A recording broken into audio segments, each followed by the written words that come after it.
Hello, fellow students, and welcome to our final project multimedia presentation for CMST and 101 Winter 2024. Our group is named BaySteDe, and we have three members, BaySteDe and Destiny. We have been tasked to find a communication or miscommunication issue and present it in any manner we see fit. We have decided to create two skits which explore chapter 5.2, barriers to effective listening. There are barriers to effective listening that may be difficult to overcome because they are at least partially beyond our control. These barriers include physical barriers, cognitive limitations, and perceptual biases existing within all of us. Other bad listening practices may be habitual, which are easier to address with some effort. These bad listening practices are what we will be focusing on in our skits: narcissistic listening and pseudo-listening. These skits will involve two colleagues in the workplace, Sarah and John, who have been working side by side for the past few months. However, they have to navigate each other's bad listening habits to get through to one another. Narcissistic listening is a form of self centered and self absorbed listening in which listeners try to make the interaction about them. McCornack 2007. Narcissistic listeners redirect the focus of the conversation to them by interrupting or changing the topic. Our characters are John, a dedicated and hardworking employee, and Sarah, a narcissistic coworker who struggles with listening to others. This scene opens in a bustling office with John and Sarah sitting at the desk, both typing furiously on their computers. Hey, Sarah, do you have a moment to review our project for our upcoming deadline? We want to make sure everything is all set and accounted for so when we present to the higher ups, everything goes smoothly. Sure, John, but can we please make it quick? I've got a lot on my plate. Of course. So, I was thinking we could divide the tasks at hand to delegate the most pressing issues.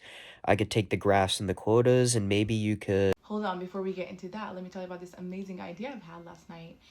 It's going to revolutionize our entire project completely. Sure. All right. What's your idea that you have, Sarah? Picture this: instead of following the traditional approach of graphs and PowerPoints, we could perhaps overhaul the design. That sounds interesting, Sarah, but we really don't think this close to the deadline is the time to overhaul the design.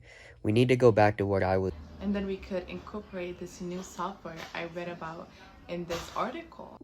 Actually, Sarah, I think we should stick to the original plan to ensure we meet the deadline. This is a really big project for our firm, and we wouldn't want to disappoint anybody or lose any information to revolutionizing. We've been entrusted with this, and I want to do our best, but perhaps the next. And then we could present it to higher ups as my brainchild. Of course, they'll be so impressed by my creativity in this project. All right, Sarah, but can we please focus on the immediate tasks at hand? I can't afford this to go badly or have us be any less than prepared. Fine if you insist, but remember, my idea is the key to our success. You know.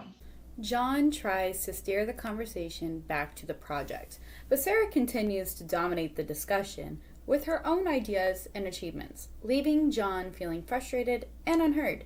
In this skit, we notice how Sarah dominated the conversation, keeping the focus on her and her ideas and changing the topic, instead of focusing on the main task at hand. The next skit we have prepared lets us explore pseudo listening. Pseudo listening is behaving as if you're paying attention to the speaker when you're actually not. McCornack 2007. Outwardly visible signals of attentiveness are an important part of the listening process. But when they are just an act, the pseudo listener is engaging in bad listening behaviors. In this skit, we have Sarah, the manager, conducting the performance review, and John, the employee being evaluated, who's engaging in pseudo listening.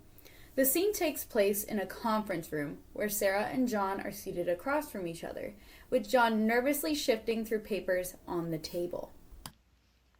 All right, John, thank you for meeting up with me today for your performance review. Let's start by discussing your progress over the past year.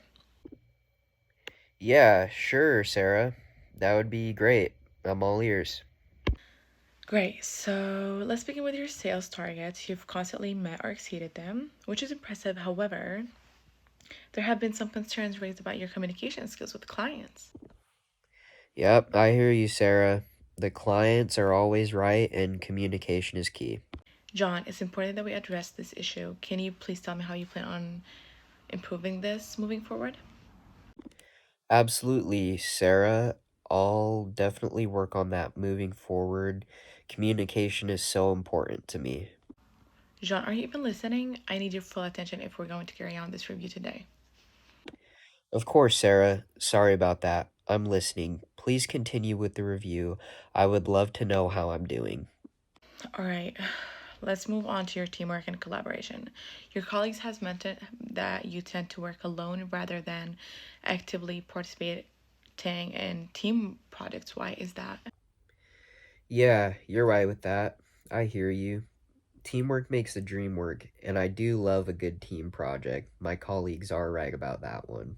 John, this is serious. Your ability to work well with others is crucial to the success of our team. How do you plan to address this issue? Oh, let me think about that for a second. Sorry, Sarah, could you possibly repeat the question? I lost my train of thought. Never mind, John. Let's conclude this review for now, as we might need a break to regroup. I expect you to take these issues seriously and come up with a plan for improvement. Absolutely. I'll keep up the good work with room for improvement. John nods absent-mindedly as Sarah attempts to finish the evaluation, clearly not fully engaging in the conversation. In this skit, we notice how John kept not being able to answer Sarah's questions as he wasn't actively listening, participating in pseudo listening behavior. We hope you have enjoyed our presentation. We have shown how different listening styles can have a drastic effect on the workplace and environment they are used in. When certain styles are applied, it can either help or hurt the situations at hand.